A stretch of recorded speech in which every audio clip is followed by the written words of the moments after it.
Welcome to Payback with Silas. Every day, a new story, lies, betrayal, payback. Let's begin. I've never trusted Eleanor Whitaker. She's the kind of woman who smiles like a politician. Perfectly shaped lips, teeth like polished stone, but with eyes that stay as cold and flat as the surface of Lake Superior in mid-January. And tonight, at her husband's 62nd birthday party, she was smiling like she'd just won a prize. I just didn't know yet if I was the prize or the fool. We were gathered at their home in Beaufort, South Carolina, a sprawling southern colonial just far enough from town to feel like the edge of the world. White columns, wraparound porch, a garden so precisely trimmed it looked almost unnatural. The house was Eleanor's pride, a generational artifact of good breeding and old southern wealth. I always felt out of place here, like a pair of sneakers in a room full of patent leather shoes. My wife, Delaney, was inside, helping set out the desserts. She's a warm soul, not like her mother, which, frankly, is probably why I married her. That, and the fact that when she looks at me, I feel like I still matter, like my past doesn't define me. Eleanor floated through the guests with a glass in each hand. She wore pearls that looked like they'd been handed down from a dead queen, and a navy dress that hugged her like a secret. She found me standing by the edge of the deck, nursing a whiskey and trying to avoid yet another conversation with Delaney's uncle about what real men do. Then she handed me a cocktail, something pinkish orange with crushed mint and a slice of blood orange perched on the rim. "Specially made for you, Colton," she said, voice silkier than usual. "My personal zesty zaddy. That's what the bartender's calling it." She gave a laugh one beat too loud. "I told him to make something memorable. Colton. That's me. Colton Vance, 37. Born in Albuquerque, now living just outside Charlotte, working in cybersecurity for an insurance firm that still thinks the cloud is witchcraft." I took the drink from her, careful not to let our fingers touch. The glass felt warm, almost like it had been held too long before it reached me. "Thanks," I said, watching her too closely. "You didn't poison it, did you?" She laughed, but her smile didn't move, just those lips. "Don't tempt me," she said with a wink. "You know I've always liked you, Colton." That pause before my name made something in my stomach twist. Eleanor sashayed away, hips moving with practiced grace, disappearing into a small group near the fire pit. My eyes flicked to her husband, Richard. Stoic, silent, always a scowl carved into his features like it had been etched there in his 20s and refused to fade with time. He didn't even try to hide his disdain for me, called me a data monkey once at Thanksgiving. I told him he was lucky I didn't turn his thermostat into a bomb. He was holding a nearly identical glass, same blood orange, same mint. He hadn't sipped yet. He never trusted what Eleanor gave him either, and that, oddly, made me feel something like solidarity. And then it hit me. Something was off. I don't know if it was the way Eleanor had lingered, or the way she'd kept glancing at me from across the yard. Maybe it was instinct, or maybe it was what I saw in her eyes. Not hospitality, but hunger. So, when nobody was watching, I slowly drifted closer to Richard. He was busy talking to one of the neighbors about golf courses or rifles, both probably. And just like that, in a move so casual it felt rehearsed, I swapped our drinks. He never noticed, picked up the glass, took a sip, and I just stood there, holding what had been intended for me, pretending to smile, pretending to belong. 30 minutes later, he collapsed, and that was when everything changed. It didn't happen all at once. That would have been too easy. First, Richard staggered, not dramatically, just a slight misstep as he turned toward the buffet table, like the earth had tilted and he hadn't adjusted his balance in time. Then came the stumble. He reached for the railing with a hand that didn't quite get there. First, nobody noticed. Why would they? The man had 2 bourbons earlier and wasn't exactly spry. But I saw it. I was watching, not because I expected something to happen, but because I was still holding the cocktail Eleanor gave me, and the longer I held it, the more it felt radioactive. Richard tried to speak. I swear he did, but the words caught in his throat like they'd forgotten how to form. His face turned a shade darker, veins rising like cords beneath his temple. He looked toward Eleanor, and for a split second, I saw it in his eyes. Confusion and fear. Then he dropped. Just dropped. Face first, dead weight, into the grass. A scream broke the lazy buzz of conversation. Glass shattered somewhere behind me. I turned my head slowly, heart pounding, trying not to betray the fact that I knew exactly which glass was now coursing through Richard's bloodstream. Delaney was the first to reach him. "Dad? Dad!" People rushed in. Someone yelled to call 911. Eleanor didn't move, not at first.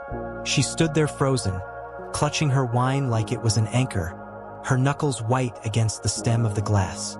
I watched her face closely, and what I saw wasn't shock. It was calculation. Her lips parted just slightly, her jaw tensed. She wasn't trying to understand what had happened. She was trying to figure out how it had happened to the wrong man. I still hadn't taken a sip from the drink she gave me. Sirens wailed in the distance. Paramedics arrived fast, took over in a flurry of latex gloves and clipped commands. They stabilized Richard, loaded him onto a stretcher. Still unconscious, shallow breathing, low pulse. Could be cardiac, one of them muttered. Could be something else. Eleanor finally sprang into action, voice breaking as she clung to her unconscious husband. "He's had blood pressure issues," she said, her southern drawl suddenly softer, more fragile. "We thought it was under control. Please help him." It was an Oscar-worthy performance. But no one asked the right question yet. What was in the glass? I slipped away from the crowd and made my way to the edge of the deck. The cocktail still rested in my hand, untouched. I stared at it, watched the mint leaf slowly rotate in the melting ice, and felt a chill creep up my spine. I couldn't take it anymore. I walked straight into the house and poured it down the sink. Gone. But the feeling didn't leave. I didn't feel relief. I felt hunted. Delaney found me 5 minutes later, her mascara smudged, hands trembling. "Colt, they think it might have been a stroke, or something with his heart. The doctors aren't sure yet." She paused. "You're good with medical stuff, right? Can that just happen out of nowhere?" I wanted to tell her, right then. Tell her what Eleanor did. Tell her about the switch. But I looked into her eyes. Eyes that still trusted me, still believed her family was a cracked vase, not a poison chalice, and I just couldn't. "Not yet." "Yeah," I lied, gently pulling her in. "Sometimes it just does." But my gut told me the truth. This wasn't over. Eleanor had planned something, and someone, whether it was me or Richard, wasn't meant to be standing right now. She was calculating her next move already, and I had no idea what came next. Richard survived the night. Barely. The ER team stabilized him just before midnight, and by morning, he was conscious, though disoriented. The official report said it was a severe adverse reaction, likely due to an interaction between a sedative and his blood pressure meds. They called it a medical anomaly. But I knew better. I didn't sleep that night. Not a second. I kept going over every detail. The way Eleanor handed me the drink, how her voice curled just slightly on the edges, like she was saying something beneath her words, the way her eyes darted toward Richard when he took that first sip, and most of all, that look of cold panic when he, not I, collapsed. It wasn't random, and it wasn't a mistake. I spent the early morning on my laptop, combing through public drug databases. There were maybe 5 substances that could have produced those symptoms that fast: dizziness, speech disruption, slowed heart rate. All of them were either prescription only or borderline illegal. One in particular kept jumping out at me: etamine, a veterinary tranquilizer with rare but documented off-label use in underground psychiatric clinics. Fast-acting, odorless, harmless in small doses, lethal when mixed with common heart meds. But why would Eleanor have access to something like that? The better question, why would she use it at all? That morning, Delaney and I went back to her parents' house. She insisted, said we needed to bring Eleanor clothes for the hospital. I didn't argue. I needed to see that woman face to face again. Needed to know if she knew that I knew.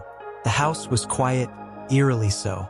Sunlight poured through the tall windows of the kitchen, reflecting off spotless marble counters. Eleanor was there, sipping black coffee like nothing had happened. She was still wearing last night's dress.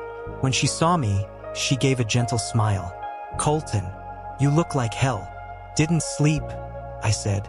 "Hard to sleep when someone nearly dies in front of you." She stirred her coffee once, twice.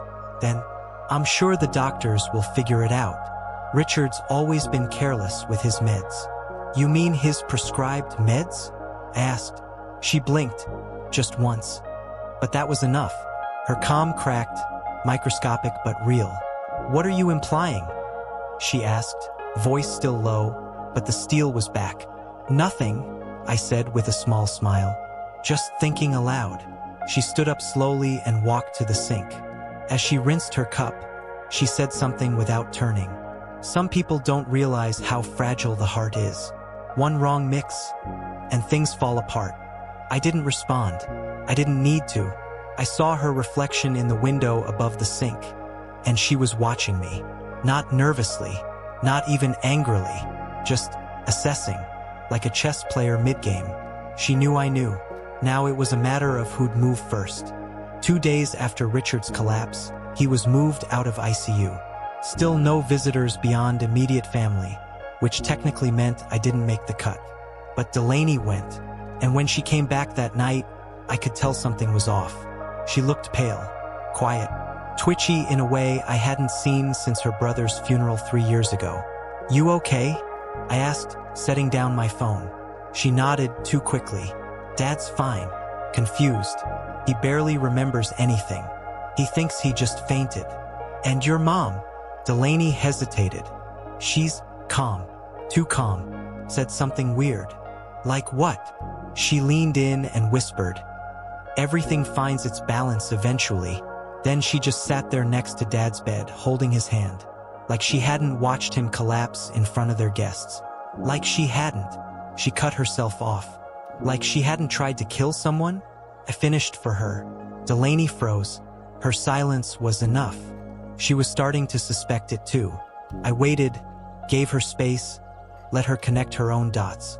Because if I pushed too hard, it wouldn't stick. She had to see it for herself. And she was starting to. That night, I couldn't shake the feeling of eyes on me. I checked every door, every window. Nothing. Just the buzz of the porch light and the cicadas in the trees. But when I went to the garage to grab something from my car, I noticed the glove compartment was open.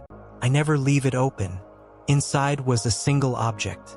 A peppermint, wrapped neatly, placed on a folded cocktail napkin. The same kind they used at the party. Pale pink, gold-trimmed edges, stamped with R. Whitaker 62 in curly type. That was no accident. That was a message. The next morning, I went to visit a friend. Not a friend, exactly, more of a contact. Guy named Malik Dorsey, former Army chem specialist, now working private security out of a strip mall office near Savannah. I didn't tell him everything, just enough to get what I needed. "You think somebody tried to dose you with something?" he asked, raising an eyebrow. "Why?" "Family reasons," I said. He didn't press. Within 20 minutes, he ran the cocktail napkin under a basic field kit for trace residues. The mint was clean. The napkin? Less so. Traces of etamine. "You're lucky," Malik said, folding the test strips back into his kit. "This stuff? Mix it with alcohol, and you go down fast. Mix it with blood pressure meds." He made a slicing motion across his throat. "How easy is it to get? Black market? Or someone with connections in high-end private clinics?" That was all I needed. Eleanor's sister, Frances, was a psychiatric nurse. Worked at a boutique mental health retreat in Asheville. One of those places where people go to reset while being pumped with half-legal European mood drugs. It was all starting to lock in. Eleanor had the motive. Frances had the access. And someone wanted me gone. But now they had a problem. The wrong man lived. And I was getting too close. You can't unsee the look someone gives you when they've imagined your death. Once you know what to look for, the stillness in their eyes, the faint delay before they smile, the odd tension around the mouth, you start spotting it everywhere. At the grocery store, in parking lots, in your own goddamn kitchen. For the next 3 days, I stayed alert. Paranoid? Maybe, but paranoia saves lives. Delaney grew more distant. I couldn't blame her. I was holding back too much, and she knew it. But every time I considered laying it all out, the drug, the napkin, the near murder, I kept hearing Eleanor's words, like a splinter lodged in my brain. Everything finds its balance eventually. That didn't sound like regret. It sounded like a promise. On Friday, I left work early, took a side road home, switched lanes 5 times, took 2 unnecessary turns. Call it instinct, but something felt wrong. When I pulled into the driveway, the hairs on the back of my neck stood up. The front door was slightly ajar. I hadn't left it like that. I stepped inside slowly. Everything looked normal. Living room undisturbed. Kitchen quiet. But when I got to my office, the one room Delaney rarely entered, I saw it. Someone had gone through my files. Not everything. Just the drawer with my flash drives, the encrypted backups I use for contracts and secure client data. Only one drive was missing. The red one. The one where I'd started logging everything. Notes on the cocktail, screenshots of Eleanor's texts to Francis I'd quietly pulled off Delaney's family iPad. Even audio from the night of the party I'd recorded on instinct. That drive was gone. Whoever had come here, they knew what they were looking for. I didn't call the police. What would I say? My sociopathic mother-in-law is trying to kill me, but oops. She poisoned her husband instead, and now she's erasing the trail? Yeah, that'd go over great. Instead, I packed a bag and left. Not out of fear, out of control. You can't fight in someone else's arena. I needed to make the next move mine. I checked into a hotel under a different name. Used cash. Burner phone. Malik helped me set it all up. He didn't ask questions anymore. That night, I got a text from a number I didn't recognize. No words, just a photo. Me, at the gas station, filling up, looking over my shoulder. The timestamp was 7 minutes ago. There was no message. There didn't need to be one. They weren't trying to scare me. They were telling me, we see you. And just like that, the game stopped being about survival. It became about payback. I didn't go back home. Instead, I went straight to Frances. She was the weak link. Not as careful as Eleanor, not as cold. I found her leaving her shift at the wellness center in Asheville, balancing a thermos and fumbling for her keys. She froze when she saw me. Colton? What? You used to like me, Frances, I said. Let's not make this ugly. She tried to play confused. I didn't let her. I held up a flash drive. Not the red one, a decoy, and let her see the label, Whitaker dossier. She blanched. You think I won't go to the cops? I said. Even if they laugh at me at first, once they test Richard's blood again properly and find traces of veterinary tranquilizers, you think they won't ask how your sister-in-law got her hands on them? She looked around, panicked. Her hands shook. She said it was just to scare you, not kill you, just make you sick so I'd leave Delaney, I finished. Frances nodded, ashamed. That was all I needed. I didn't want vengeance. I wanted proof. And now I had it, not just the drugs, but the motive. Eleanor never liked me, never trusted me, said I reeked of lower-class ambition, thought I married her daughter for money. When Delaney refused to leave me, she decided to make the decision for her. Richard wasn't supposed to drink that cocktail. I was back in Savannah. I confronted Eleanor on neutral ground, her country club, just before her weekly bridge game. She looked almost bored when I sat across from her. This is bold, she said, and foolish. So was trying to kill your son-in-law at a garden party. She didn't flinch. You have nothing, she said. I smiled. Frances talked, and the police will listen once I give them what I've got. She took a slow sip of her martini, eyes steady. You're bluffing. Am I? I leaned in. Then I guess you won't mind when this hits your board of directors. Or the hospital board Frances still works for. Or the investors backing your little art foundation. Her silence told me everything. I stood. This was never about Delaney, I said. This was about you needing control. But you lost it the second Richard hit the ground instead of me. What do you want? She asked finally. I turned at the door. Nothing. Not from you. And I walked away. 6 months later, I live in Charleston now. New condo, new job. Started my own consulting firm, and it's taking off faster than I expected. Delaney and I didn't make it. The damage was too deep, the trust too frayed. But we parted on good terms. Richard recovered. He called me once, said thank you, then asked me not to contact him again. I respected that. He still lives with Eleanor somehow, maybe out of fear or some twisted form of loyalty. Eleanor never faced charges, but she knows I'm still holding that evidence. And that's enough. Sometimes the best revenge isn't public. It's quiet. It's freedom. And now, every time I lift a glass, I smile to myself and think, cheers to the one who got away.